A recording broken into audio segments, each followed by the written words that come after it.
Hello, this vid was going to be called European Survival, but I think to make it more simple we should call it Racism versus Extinctionism equals stupid, because one, I am blatantly ripping off Amazing Atheist title, White Nationalists equals stupid, but really, did he really think about that statement? Because surely in some circumstances, or in all circumstances, context is the most important thing. In that, the context of what you say is in the context can be stupid or it can be intelligent to say. For instance, if one particular group of people are on the verge of extinction, then surely they would want to survive. And if they were racist towards other people because those other people were trying to exterminate them, then they would surely not be being stupid or illogical. They would have perhaps a just cause. You can think about this in terms of the whole Holocaust debate and why those feelings and sentiments were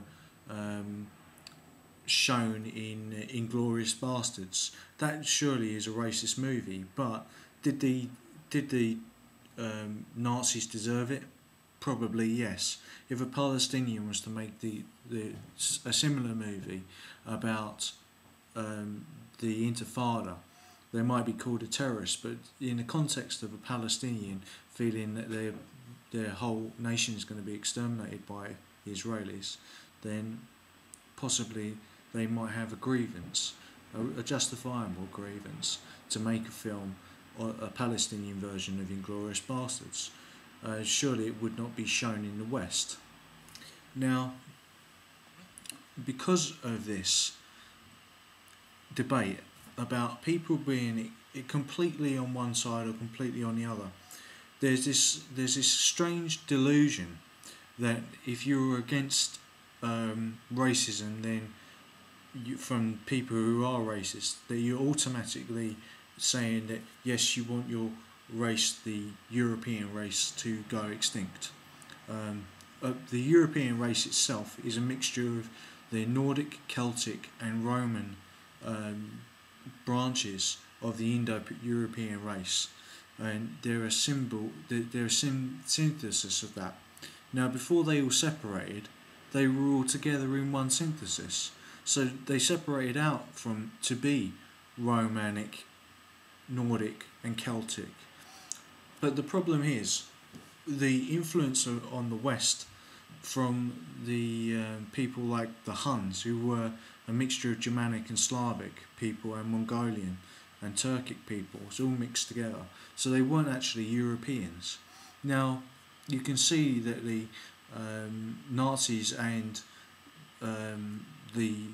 even the Soviet Union bolstered up the image of the Hunnic Superman, and even Nietzsche said it as that they would be the most violent people, and that was enough to make them the Übermensch over the Untermensch. Now, that in my view is completely wrong, because as history proves, it was the Nordic, Celtic and Roman peoples who brought culture and civilization to Europe and then to other parts of the world where civilization did not exist, or of European type, that is. Now, Amazing Atheist said white nationalism equals stupid because white nationalists are often repulsive, and I would agree with that.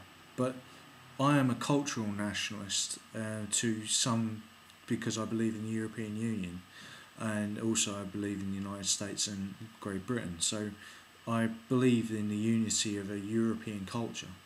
So I do not want my culture to go extinct. There are people who actually do want extinction of the European culture, who are European. And isn't that as great a delusion as people who are racist, who just want to keep to their own race? Surely I would not want to deny myself the opportunity to have an Italian girlfriend or a German girlfriend or a Welsh girlfriend or whoever, right? you by saying that you're going to stick to your own race completely, you're actually denying your genetic legacy, and it is kind of strange. But on the other hand, you don't want to go too far into talking about mixing completely, and that's where the debate about immigration is really about people's sexual choices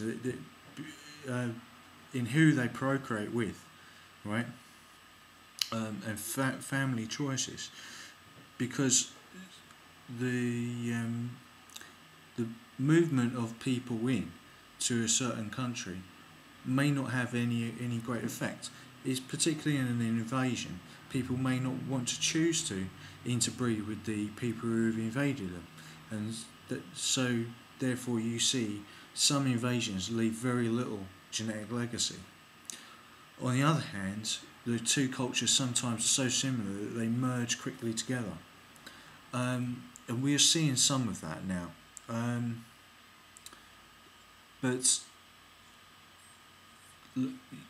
only those individuals who choose to breed will pass on their genes to the next generation. That is just a fact. So really, is it a null debate? Because whatever politicians decide, it's really up to individual choices in who they're going to marry and have children with, or not choose to marry and have children with. So that is the point of the debate, and I'd like some comments made on that. It's not up to bureaucrats to decide how many people come into a country, but perhaps we should have a limit on non-European immigration and keep immigration to 10%. And I think that would be the rational way to go. 10% as the top marker of the whole European, of non-European descent being the top marker for the whole of the European Union. But we should not ever take policies that put foreign immigration, non-European immigration over European immigration, because not for a selfish racist reason, but because Europe and America and Great Britain may be able to have different ideas to those of China, India, and other great powers who are non-European, and that those ideas and those types of science may help them and come up with ideas that they didn't have. This is why people brainstorm, okay? In business, that's why often conglomerates of businesses who are of different races and different cultures work very well together. Okay, so let's get a discussion going, and this is my 159th vid. I didn't actually realise I'd made that many, and thank you for everybody who's near to 200 subscribers. So thank you for everyone's support, and one of my videos got over 32,000 hits. Thank you and bye.